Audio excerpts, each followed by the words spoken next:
विश्वासार्ह बातम्या, अचूक माहिती आणि जनतेचा आवाज. सत्याची खात्री, जनतेची शक्ती, लोकजागृती. मित्रांनो, आज आंदोलनाचा 4था दिवस आहे.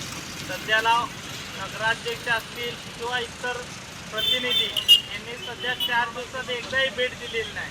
त्यामुळं असं दिसून येतं की या नगराध्यक्षांना की जनतेचं काय देणं घेणं नाही. एकदा सत्ता मिळाली, खुर्ची मिळाली की त्यांना वाटतं मी मालक झालो. तर हे विसरावं.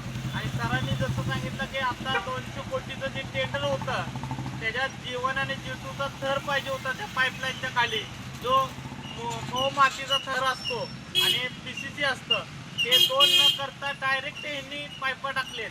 त्यामुळे या 200 कोटीच्या टेंडरमध्ये मोठा घोटाळा झाला आणि याच्यात मोठे मासे अधिकारी हे ACBच्या जाळ्यात येणार आहेत. आम्ही त्यांची CBI कर अँटी करप्शन ब्युरो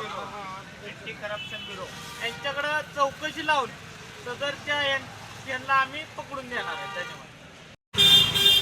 मित्रांनो नमस्कार.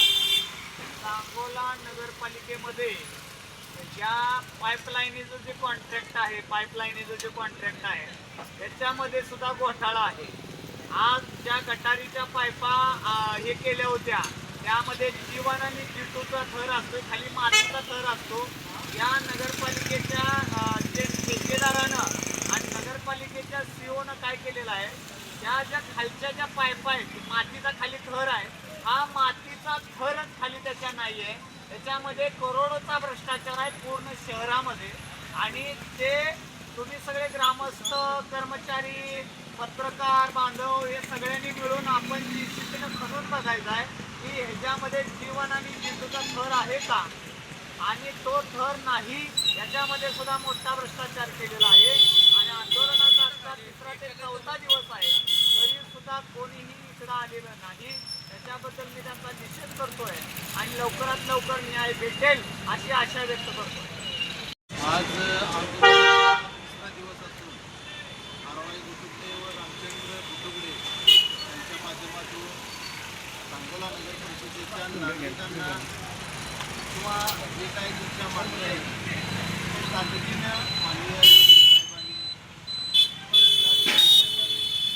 तातडीची मीटिंग लावून तुमच्या जे काय कागदाच्या पूर्तता आहे ते तातडीने घेऊन हे आंदोलन स्थगित करावं. कारण वास्तवदृष्टी असं आहे की सध्या पैसा योजनेचं असेल, पास असेल, ती लोक येऊन घरदार करून इथं दिवस रात्र आपल्या आरोग्याचा विचार न करता रात्रभर त्यांना डास लावतो, त्याच्यातून मलेरिया होते, कुणाला टायफॉइड आहे, कुणाला शुगर आहे. त्याच्यातून बरं वाईट झालं किंवा काही झालं तर ह्याला पूर्णपणे जबाबदार या महाराष्ट्राचे मुख्यमंत्री देवेंद्र फडणवीस, जिल्हाधिकारी आणि मुख्य कार्यकारी अधिकारी जे काय गौरी साहेब असतील किंवा आपल्या तहसीलदार मॅडम असतील ते असणार आहेत. त्यामुळे लवकरात लवकर या आंदोलकांना न्याय द्यावा अशी मी प्रशासकीय अधिकारी व त्याच्या टीमला